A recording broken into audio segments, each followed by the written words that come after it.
नमस्कार। लक्ष्य क्लासेस बालोतरा के यूट्यूब चैनल में आप सभी का स्वागत है। मैं हूं लक्ष्मण चौधरी और अपन बात कर रहे हैं 6 क्लास के जो 7वां अध्याय है उसके बारे में। जो आपका 7वां अध्याय है वो हमारा देश भारत उसका नाम है। इसके अंदर एक क्लास अपन देख चुके हैं और आज अपन सेकंड क्लास की बात कर रहे हैं जिसके अंदर आपके हमारा देश भारत के जो पीछे बची हुई जानकारी है उसको अपन पूर्ण करने वाले हैं। और उसके अंदर मैंने आपको बहुत सारी जानकारी बताई है। उम्मीद है कि आपको वो सारी जानकारियाँ याद होगी और उस जानकारियों का मैं ये जैसे ही आपके लास्ट 8वां पार्ट कंप्लीट होने के बाद मैं एक टेस्ट लूँगा, तो आपको वो सारी जानकारियाँ मुझे लगता है कि आपके दिमाग में सारी याद होंगी। अगर याद नहीं होंगी और टेस्ट में नंबर कम आएँगे तो एक-एक लपड़ ज़रूर पड़ेगी। ठीक है? अब देखो, अब अपन ने यहाँ पे देख लिया था लेकिन मैंने आपको एक ट्रिक बताई थी। आपको याद है ये ट्रिक कौन-सी है? ये है भारत के केंद्र शासित प्रदेश याद करने की। जिसके अंदर मैंने आपको ट्रिक बताई थी कि दादा दिल्ली से अंडा लाया लक्ष्य और पंडू ने जम्मू कश्मीर में खाया। तो आपका दादा से क्या हो गया? दादा नगर हवेली। दिल्ली से क्या हो गया? दिल्ली। से चंडीगढ़। अंडा से अंडमान निकोबार द्वीप समूह। ठीक है ना? दादा नगर और दमन दीव दोनों साथ में आएगा। ठीक है? और लाया पे आपको ल को बाहर निकालना है जिसमें अपन बनाएंगे लद्दाख। और फिर लक्ष्य में लक्षद्वीप और पंडु में पांडुचेरी और जम्मू कश्मीर में जम्मू कश्मीर। ठीक है? अब चले नेक्स्ट। ओके, ठीक है, बांटा गया है। दिल्ली भारत की राजधानी है। अब देखो, दिल्ली किसकी राजधानी है? दिल्ली से भारत की राजधानी है और राज्यों का निर्माण मुख्यतः भाषाओं के आधार पर किया गया है। क्षेत्रफल की दृष्टि से राजस्थान भारत का सबसे बड़ा राज्य है तथा सबसे छोटा राज्य की बात करें तो गोवा है और राज्यों को जिलों में बांटा गया है। और राजस्थान के कौन कौन से जिले हैं वो आपको याद होने चाहिए। अगर याद नहीं है तो उनको कैसे याद करें उसका भी मैं लिंक है वो आज आपके जो ऊपर आई बटन दिख रहा होगा इस आई बटन के अंदर डाल दूंगा, वहां से आप देख लेना। जैसे ही मैंने आई बटन बोला है तो ऊपर लिंक आ रहा होगा, वहां आप क्लिक करोगे ना तो आप डायरेक्ट वहां पे चले जाओगे जहां पे आपके जिले दिए हुए हैं। तो वो जिले सिर्फ राजस्थान के दिए हुए हैं। ठीक है? तो मैं यहाँ पे बता रहा था क्षेत्रफल की दृष्टि से राजस्थान सबसे बड़ा है। तो देखो, राजनीतिक मैप कहाँ गया? ये रहा। देखो, ये रहा आपका राजस्थान, यहाँ पे दिख रहा है रे। ये है हमारा प्यारा सा राजस्थान जिसके अंदर हम निवास करते हैं। और आप कौन से जिले के में निवास करते हो वो मुझे कमेंट करके जरूर बताओगे। ये थोड़ा गुजरात में जा रहा है भाई, पाकिस्तान को थोड़ा और ले लेते हैं साथ। देखो, ये है अपना राजस्थान और ये राजस्थान भारत का कैसा राज्य है? भारत का सबसे बड़ा राज्य है। सबसे बड़ा राज्य, भारत का सबसे बड़ा राज्य। और सबसे छोटे राज्य की बात करेंगे तो ये रहा निन्नू सा गोवा। कौन सा राज्य? गोवा सबसे छोटा राज्य। ठीक है? नेक्स्ट। ओके ओके ओके, इस मैप को समझाना था ना, मैं ऐसे ही ऊपर भाग रहा था। ये मैप समझाना था। देखो, मैप में सबसे पहले अपन बात करेंगे। यहाँ ये जो आपको ब्लैक ब्लैक ये जो दिख रही है ना, ये लाइन है, ये किसकी है? ये हिमालय की है। यानी यहाँ पे कौन सी श्रेणी है? हिमालय श्रेणी है। ठीक है ना? यहाँ पे हिमालय श्रेणी और हिमालय के बाद में हिमालय की अन्य श्रेणियां बन जाती है, शिवालिक श्रेणी। ये आपके थोड़ा लेंदी हो जाएगा लेकिन मैं नॉर्मली आपको हिमालय की श्रेणी बता रहा हूँ ऊपर। ठीक है? अब उसके बाद में आपके नदियां हैं। कौन सी नदी है? ये आपकी जो है मुख्य नदी सिंधु नदी है। और सिंधु नदी की कुछ सहायक नदियां याद रखनी है कि भाई सिंधु नदी है वो कहाँ से निकलती है। देखो यहाँ पे ये रहा, ये देखो यहाँ से निकलती है। यानी इसका मतलब ये हुआ कि ये हिमालय की पहाड़ियों से आपकी जो सिंधु नदी है वो सिंधु नदी निकलती है। और उसके बाद में ये ऐसे ऊपर ऊपर और उसके बाद में ये आपके पाकिस्तान में चली जाती है। ठीक है? मैं थोड़ा गला खराब हो रहा है, पानी पी लेता हूँ। ओके। तो आप जब तक देखिए कि आपकी सिंधु नदी कहाँ से निकल रही है और किस तरफ जा रही है।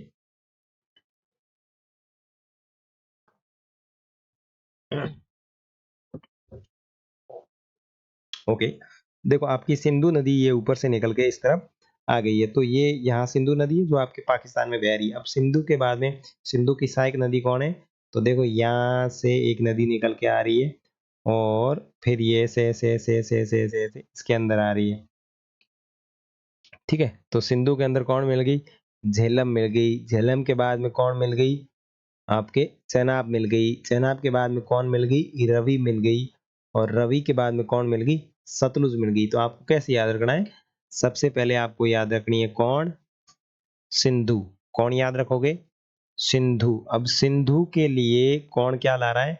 सिंधु के लिए एक तो ला रहे हैं झेला। क्या ला रहे हैं? झेला। झेला में समझते हो? झेला वो जो कानों में पहनती है, एक तो झेला ला रहे हैं।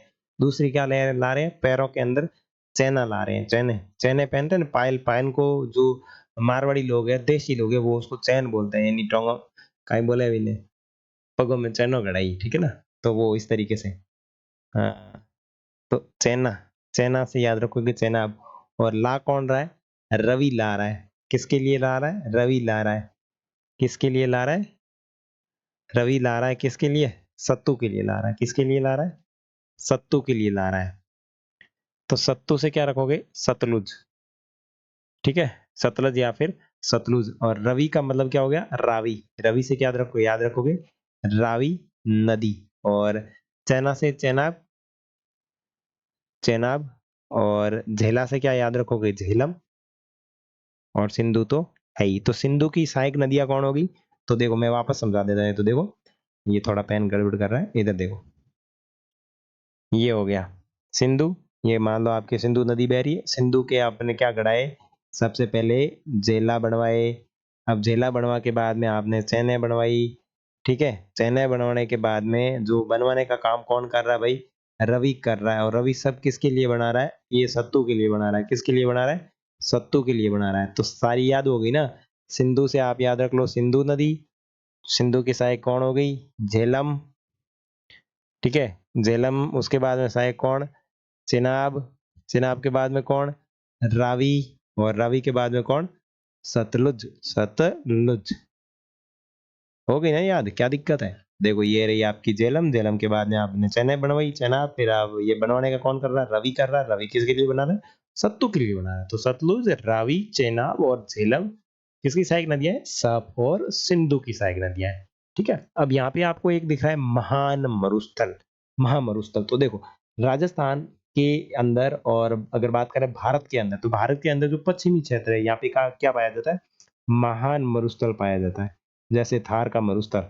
अपन जिस बाड़मेर और जैसलमेर में रह रहे हैं ना, यहाँ पे थार का मरुस्थल है। और यहीं पे ही पाई जाती है क्या? अरावली। ठीक है, और कच्छ की खाड़ी हमेशा ध्यान रखना।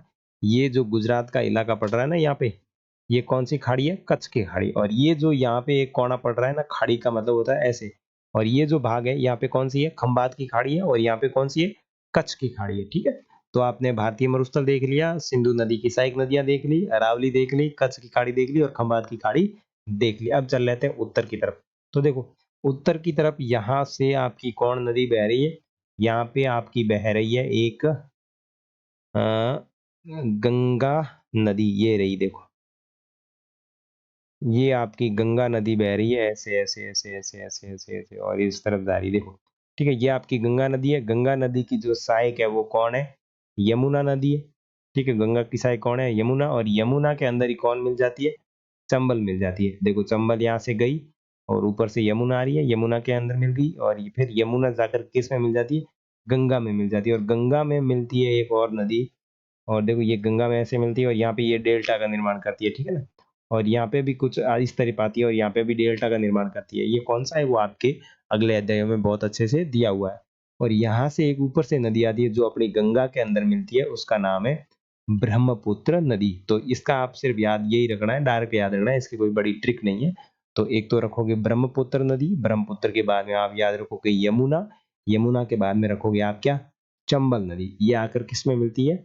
ये मिलती है आपकी गंगा नदी के अंदर। ठीक है, अब उसके बाद में मैंने अपने यहाँ देख रहे थे, यहाँ पे ये गंगा नदी है और ये पूरा गंगा का मैदान है। फिर इसके बीच में अपनी पाई जाती है पहाड़ियाँ, जिसको बोला जाता है विंध्य श्रेणी पहाड़ियाँ। ठीक है, और विंध्य श्रेणी पहाड़ियों के पास में ही पाई जाती है सतपुड़ा की पहाड़ियाँ। और सतपुड़ा की पहाड़ियों से ही आपकी एक नदी निकलती है जिसका नाम है नर्मदा नदी। और नर्मदा के बाद में एक और नदी है जिसका नाम है तापी नदी। ये जो नर्मदा और तापी नदी है, यह कहाँ जाके गिरती है? खंबात की खाड़ी में जाके गिरती है। उसके बाद में बात करें आपकी, तो यहाँ पे एक महान नदी है जो इस तरफ जाती है और यहाँ बंगाल की खाड़ी में गिर जाती है। उसके बीच के अंदर आपकी यहाँ पे ये देखो एक गोदावरी नदी है, जो गोदावरी नदी भी यहाँ पे आके गिर जाती है। उसके बाद में यहाँ से यहाँ देखो एक आपकी कृष्णा नदी है जो यहाँ पे आके इसमें गिर जाती है। ठीक है ना? अब यहाँ देखो, यहाँ पे कौन सी श्रेणी है? पश्चिमी तटीय क्षेत्र है, ठीक है। यहाँ पे आपकी नीलगिरी की पहाड़ियाँ हैं। कौन सी पहाड़ियाँ हैं? नीलगिरी की पहाड़ियाँ हैं, और यहाँ पे आपकी अन्नामलाई की पहाड़ियाँ हैं, और यहाँ एक और नीचे देखो कावेरी नदी आ रही है, ठीक है। ये कावेरी नदी इसमें जाके मिली। तो ये जो नदियाँ हैं ये आपको याद रखनी पड़ेगी। जो आपके ज्यादा आपको लोड देने वाली थी वो तो मैंने आपको समझा दी, ठीक है ना। देखो, उसके बाद में ये कावेरी नदी है। कावेरी नदी के बाद में ये जो क्षेत्र है ये आपका तटीय क्षेत्र है, ठीक है। ये तटीय क्षेत्र है और ये भी आपका तटीय क्षेत्र है। तो उम्मीद करता हूँ यहाँ तक आपने सारी चीजें समझ ली होगी, आपको अच्छे से दिमाग में बैठ गई होगी, ठीक है ना। हो गया यहाँ पे? ओके।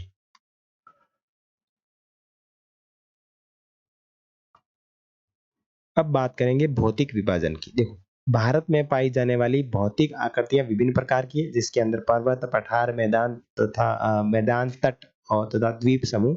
उत्तर में बर्फ से ढका हिमालय संतरी का कार्य करता है। किसका कार्य करता है? संतरी का कार्य करता है। हिम प्लस आलय का मतलब होता है बर्फ का घर। किसका घर? बर्फ का घर। हिमालय पर्वत को तीन मुख्य समांतर श्रृंखलाओं में बांटा जाता है। अब जो आपका हिमालय है इसको तीन भागों में विभाजित बांटा जाता है।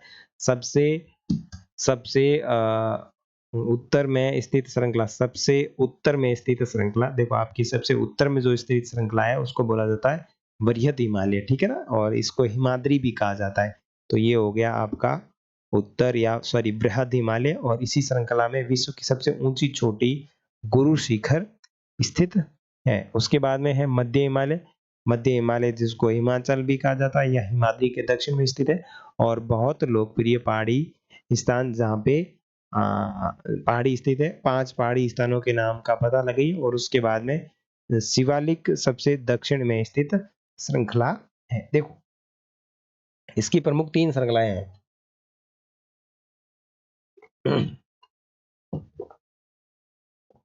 सबसे पहले आपकी बृहद हिमालय, कौन सा? वृहत हिमालय, ठीक है। वृहत हिमालय के बाद में आपका आता है मध्य हिमालय। मध्य हिमालय, ठीक है। मध्य हिमालय, मध्य हिमालय के बाद में क्या आता है? शिवालिक। शिवालिक क्या आता है? शिवालिक। मध्य हिमालय के बाद में क्या आता है? शिवालिक आता है। तो ये आपकी 3 प्रमुख श्रेणियां हैं हिमालय पर्वत की। और जो आपका सबसे ऊंची शिखर है वो कौन से का है? ये आपके बृहत हिमालय का सबसे ऊंचा शिखर है, जिसका नाम है गुरु, जिसका सबसे ऊंचा शिखर है, ठीक है ना। ओके, माउंट एवरेस्ट जो दे रखा था उसका। देखो, हिमाद्री के दक्षिण में स्थित बहुत ही लोकप्रिय पहाड़ियां स्थित है, जिसको शिवालिक सबसे दक्षिणी पहाड़ी है, ठीक है। हिमालय के दक्षिण में भारत का उत्तरी मैदान है। देखो, हिमालय के दक्षिण के अंदर भारत का उत्तरी मैदान स्थित है। तो मैं आपस में मैप के अंदर चल के बता देता हूँ आपको। देखो, ये रहा उत्तरी मैदान, ये तो आपका हिमालय हो गया। यानी यहाँ पे आपकी पहली श्रेणी है वो हो गई वृहत श्रेणी। उसके बाद में ये आपकी मध्य श्रेणी, और मध्य श्रेणी, देखो ये आपकी मध्य श्रेणी। और ये जो तीसरी है वो कौन सी हो जाएगी? शिवालिक। कौन सी हो जाएगी? शिवालिक श्रेणी हो जाएगी। और ये रहा आपका उत्तर का मैदान। तो उत्तर का मैदान किसके दक्षिण में किसके दक्षिण में है? तो आपकी शिवालिक पहाड़ी के दक्षिण में स्थित है, ठीक है ना। तो ये आपने अभी पढ़ा कि हिमालय के दक्षिण में भारत का उत्तरी मैदान स्थित है। ये मैदान समतल तथा सपाट है। ये मैदान सिंधु, गंगा, ब्रह्मपुत्र इनकी नदियों के द्वारा इनकी सहायक नदियों के द्वारा लाए गए जलोढ़, कौन सी नदी? मैदान सिंधु, गंगा, ब्रह्मपुत्र तथा इनकी सहायक नदियों द्वारा लाए गए जलोढ़ के निक्षेपों से बना है। नदियों के ये मैदान नदियों के ये मैदान कृषि के द्वारा लाए गए जलोढ़ निक्षेपों से बने हैं। नदियों के ये मैदान कृषि के लिए उपजाऊ है, भूमि प्रदान करते हैं। यही कारण है कि इन मैदानों में जनसंख्या अधिक है। तो ये से ये अपन पढ़ चुके हैं कि जो मैदानी क्षेत्र है इनके अंदर जनसंख्या बहुत ही अधिक रहती है। भारत के पश्चिमी भाग में भारतीय महामरुस्थल, देखो भारत के, ये चीज मैंने अभी तो आपको मैप के अंदर बताई थी कि भारत के पश्चिमी भाग के अंदर भारतीय महान मरुस्थल, भारतीय महान मरुस्थल स्थित है। और यह शुष्क, गर्म तथा रेतीला स्थल है। यहाँ वनस्पति की मात्रा बहुत कम होती है, वनस्पति की मात्रा क्या होती है, बहुत ही कम होती है। तो मरुस्थलीय क्षेत्र की बात कर चुका मैं, जो आपके पश्चिम में स्थित है। यहाँ पे पश्चिम में स्थित है, जैसे आपके पश्चिम में कौन सा, पश्चिमी राजस्थान, और पश्चिमी राजस्थान में कौन, आपका जैसलमेर और बाड़मेर, ठीक। और उत्तर में मैदानों के दक्षिण में प्रायद्वीपीय पठार स्थित है और इसकी आकृति त्रिभुजाकार है। तो मैं आपको बता चुका, प्रायद्वीप का मतलब होता है ऐसा क्षेत्र जो तीनों ओर से जल से घिरा हुआ हो, उसे प्रायद्वीप कहा जाता है। इसका धरातल काफी ऊंचा नीचा है। इस क्षेत्र में बहुत सी पहाड़ियां, श्रृंखला तथा घाटियां हैं। इसके उत्तर पश्चिम में अरावली पर्वत श्रृंखला स्थित है।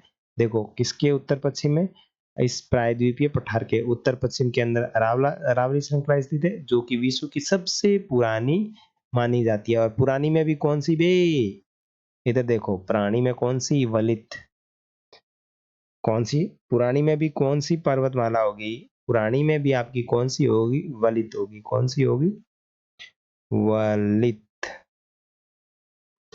कौन सी होगी, वलित पर्वत माला,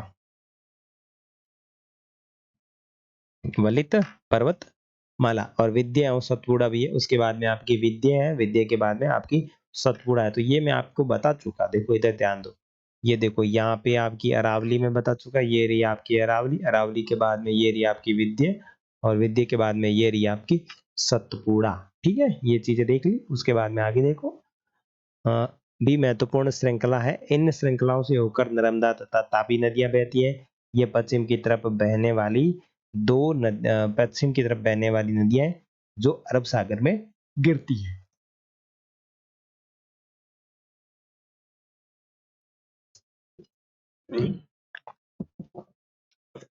आगे देखो,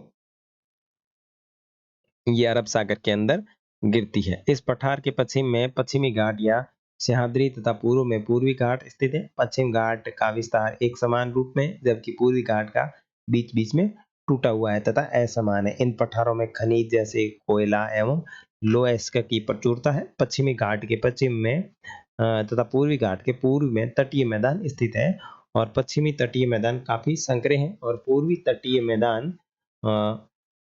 तटीय मैदान अपेक्षाकृत चौड़े हैं। वहां पूर्व की ओर देखो, ये जो आपके पश्चिम के तट मैदान है वो क्या है, बहुत ही संकरे हुए। और पूर्वी तटीय मैदान की बात करें तो अपेक्षाकृत चौड़े हैं, और वहां पूर्व की ओर बहने वाली कई नदियां जैसे महानदी, गोदावरी नदी, कृष्णा नदी तथा कावेरी बंगाल की खाड़ी में गिरती है। ये सारी बंगाल की खाड़ी में आकर अपना जल सौंपती है, और ये नदियां अपने मुहाने पर उपजाऊ डेल्टा किसका निर्माण करती है, उपजाऊ डेल्टा का निर्माण करती है। बंगाल की खाड़ी में गंगा नदी और ब्रह्मपुत्र नदियों के मुहाने पर सुंदरवन डेल्टा का निर्माण किया जाता है। तो यहाँ पे ये जो गंगा नदी आके मिलती है, देखो बंगाल की खाड़ी, देखो यहाँ पे ये बंगाल की खाड़ी है पूरी, यहाँ पे ये बंगाल की खाड़ी है, और ये भी यहाँ पे, ये आके किसका निर्माण करती है, ये करती है सुंदरवन डेल्टा। कौन सा डेल्टा, सुंदरवन, सुंदरवन डेल्टा इसका निर्माण कर रही है, सुंदरवन डेल्टा का निर्माण करती है। तो कौन कौन सी नदियां सुंदरवन डेल्टा का निर्माण करने वाली, आपके सुंदरवन डेल्टा का निर्माण करने वाली नदी महानदी, गोदावरी, कृष्णा तथा कावेरी नदियां जो है वो क्या करती है, इधर डेल्टा बनाने का काम करती है। और यहाँ पे कुछ चीजें दे रखी है। क्या आप जानते हैं गंगा या ब्रह्मपुत्र नदियां विश्व के सबसे बड़े डेल्टा का निर्माण करती है। ये देखो, ये लड़की क्या बता रही है कि गंगा एवं ब्रह्मपुत्र जो नदियां हैं वो विश्व के सबसे बड़े डेल्टा का निर्माण करती है, जिसे सुंदरवन डेल्टा कहा जाता है। इस डेल्टा की आकृति त्रिभुजाकार है। डेल्टा स्थल का वह भाग है जो नदी के मुहाने पर बनता है, जहाँ नदियां समुद्र में प्रवेश करती है। अब डेल्टा कहाँ बनता है, ये डेफिनेशन दे दी, और ये डेफिनेशन ऑलरेडी मैं आपको अपने जो वीडियो थे उनके अंदर समझा चुका हूँ कि डेल्टा क्या कहलाता है। आपका कौन सा अध्याय था, उसके अंदर मैंने ये सारी चीजें बताई थी। मुझे अभी याद नहीं आ रहा, आप अब जरूर, अगर याद आ रहा है तो आप मुझे जरूर बताएं। जो जहां नदियां समुद्र में प्रवेश करती है, उस जगह को नदी का मुहाना कहा जाता है।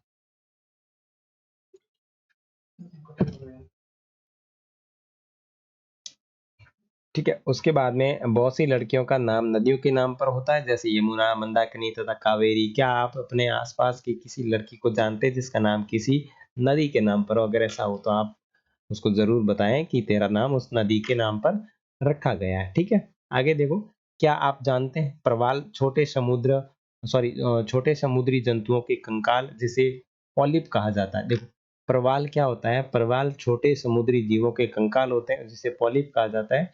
जब जीवित पॉलिप मरते हैं तो उनका कंकाल बच जाता है और अन्य पॉलिप की वृद्धि इन ठोस कंकालों के ऊपर होती है जो बढ़ते बढ़ते काफी ऊंचे हो जाते हैं और ये इस प्रकार प्रवाल द्वीपों का निर्माण करते हैं जो आपके इस चित्र में दिखाया हुआ है। ये सारे क्या है, अपने आप क्या है कि इस तरीके के छोटे छोटे जीव है और ये जीव है वो समुद्र के ऊपर जम जाते हैं, ठीक है ना। इनके ये कंकाल है और जम जाते, देखो यहाँ पे ये लोग खड़े हैं। तो ये समुद्री जीव है, कौन है? प्रवाल। और इनकी पॉलिप किस तरीके से बनती है ये चित्र के माध्यम से देख सकते हैं। और ये आपके चित्र जिन लड़कों ने ये पेंटिंग की है उसके चित्र दिए हुए हैं। और उसके बाद में आपके अभ्यास प्रश्न आने वाले हैं। तो भारत में दो द्वीप समूह है, देखो भारत में दो द्वीप समूह है। एक तो लक्षद्वीप समूह अरब सागर में है और एक केरल के तट पर स्थित कुछ ही दूरी पे जिसमें प्रवाल द्वीप है जिसको बोला जाता है अंडमान निकोबार द्वीप समूह। मैप, चलिए मैप के अंदर बता देता हूँ। आप मैप के अंदर देखिए, ये रहा आपका लक्षद्वीप समूह पहले नंबर पे और ये रहा आपका अंडमान निकोबार द्वीप समूह। ये भारत के दो द्वीप है। भारत के कितने द्वीप है? भारत के दो द्वीप है। भारत के कौन कौन से दो द्वीप है? तो उनको अगर मैं देखूं तो आपने देख लिया, अंडमान निकोबार द्वीप समूह और आपका लक्षद्वीप। भारत से दक्षिण पूर्व दिशा में बंगाल की खाड़ी स्थित है। क्या आप जानते हैं कि कौन सा द्वीप समूह वर्ष 2004 की सुनामी से प्रभावित हुआ था? समाचार पत्रों तथा लोगों से बातचीत के जरिए जानकारी प्राप्त कीजिए। जब सुनामी भारत तट से टकराई थी तो किस प्रकार लोगों ने अलग अलग तरीके से इस चुनौती का सामना किया था। और सुनामी एक विशाल सागरीय तरंग है जो समुद्र तरंग पर भूकंप के कारण उत्पन्न होती है। तो 2004 के अंदर कौन सा द्वीप हो गया था, तो वो मैं आपको आपके जीके वाले प्रश्न करवाएंगे, उसमें बताऊंगा कि कौन सा द्वीप था। ठीक है, उसके बाद में आपके अभ्यास प्रश्न आगे, इनको फटाफट देख लेते हैं। देखो तो पहला प्रश्न जो है वो आपका, भारत को कितने भौतिक भागों में बांटा जाता है? देखो भारत को कितने भौतिक भागों में बांटा जाता है, तो यहाँ पे आप क्या लिखना है? उत्तरी मैदान, ठीक है, उत्तरी मैदान। उसके बाद में आपका मरुस्थल, मरुस्थल के बाद में आपका तटीय क्षेत्र, तटीय क्षेत्र के बाद में आपका पठारी क्षेत्र। ठीक है, ये हो गया। भारत की स्थलीय सीमा के 7 देशों की जुड़ी है, तो ये आपके जो पाकिस्तान में बचपन में एमबीए किया वो वाली चीज। तो बचपन में एमबीए वाला ये सारी की सारी डिटेल है वो यहाँ पे लिख रहे हैं। देशों के नाम, कौन सी दो नदियां, प्रमुख नदियां जो अरब सागर में गिरती है, तो देखो अरब सागर के अंदर गिरने वाली नदियां आप मानचित्र में देखोगे कि कौन सी नदी अरब सागर में गिर रही है, उनके नाम लिखने हैं। गंगा एवं ब्रह्मपुत्र नदियों के द्वारा जो डेल्टा बनाया जाता है उसका नाम क्या है? सुंदरवन। ठीक है। भारत में कितने राज्य है? तो भारत में 28 राज्य है। केंद्र शासित प्रदेश कितने हैं? तो आपके 8 केंद्र शासित प्रदेश है। और उसके बाद में किन दो राज्यों की राजधानी एक है? तो पंजाब और आपके केंद्र शासित प्रदेश पंजाब की राजधानी जो है वो चंडीगढ़ है और हरियाणा की राजधानी भी चंडीगढ़ ही है ना। दोनों की राजधानी सेम है ना। ओके, ठीक है। उसके बाद में उत्तरी मैदान में अधिक जनसंख्या निवास क्यों करती है? देखो उत्तरी मैदान, देखो उत्तरी मैदान में अधिक जनसंख्या निवास क्यों करती है? क्योंकि यहाँ पे ये नदी के द्वारा बनाया गया मैदान है और जो नदी द्वारा निर्मित मैदान होता है उसके अंदर क्या होता है? उपजाऊपन अधिक होता है। देखो उपजाऊपन यानी मिट्टी के अंदर उपजाऊपन अधिक होता है इस कारण। ठीक है। लक्षद्वीप को प्रवाल द्वीप क्यों कहा जाता है? क्योंकि यहाँ पे जो प्रवाल जो आपके जो होते हैं ना, क्या नाम है उनका, ये रहा अभी तो दिखाया था, इसके अंदर जो आपकी चीजें क्या कहते हैं उसको, जो अंदर जो होते हैं प्रवाल होते हैं वो मर जाते हैं और मरने के बाद में उनका जो कंकाल बचा हुआ था, यानी प्रवाल के कंकाल के कारण, प्रवाल के कंकाल के कारण, कंकाल प्रवाल के कंकाल के कारण। ठीक है, ये हो गया। उसके बाद में आपके आगे अपसद वाले, हिमालय की सबसे दक्षिणी भागों को क्या कहा जाता है? सबसे दक्षिणी भाग को कहा जाता है शिवालिक। सह्याद्री को अन्य किस नाम से जाना जाता है? इसको जाना जाता है पश्चिमी घाट। उसके बाद में पाक जल संधि किन दो देशों के बीच में है?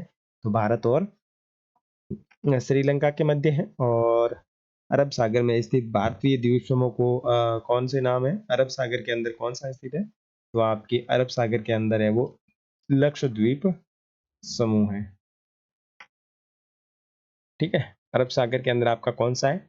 लक्षद्वीप समूह है, ठीक है ना। आपके अरब सागर के अंदर लक्षद्वीप और बंगाल की खाड़ी के अंदर आपका अंडमान निकोबार द्वीप समूह है, ठीक है ना। और उसके बाद में आगे देखें तो भारत की सबसे पुरानी पर्वत श्रृंखला कौन सी है, तो ये आपकी अरावली। और पुरानी की बात करें तो कौन सी, वलित, ठीक है ना, वलित। भारत का क्षेत्रफल कितना है, तो भारत का क्षेत्रफल आपका है 32,87,263 वर्ग किलोमीटर। महान हिमालय को किस नाम से जाना जाता है, वरियत हिमालय,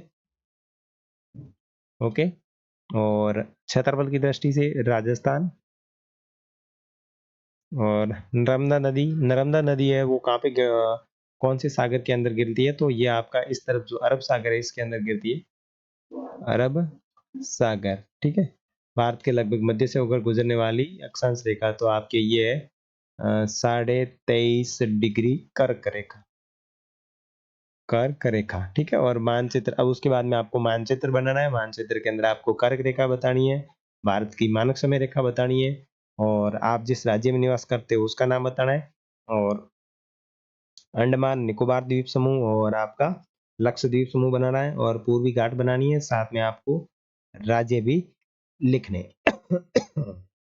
ओके, आज की क्लास अपन यही समाप्त करते हैं, गला काफी खराब हो चुका है। तो मिलेंगे नए वीडियो में, तब तक के लिए जय हिंद, जय भारत, और साथ ही साथ आप अपने इस चैनल को सब्सक्राइब जरूर कर लेना।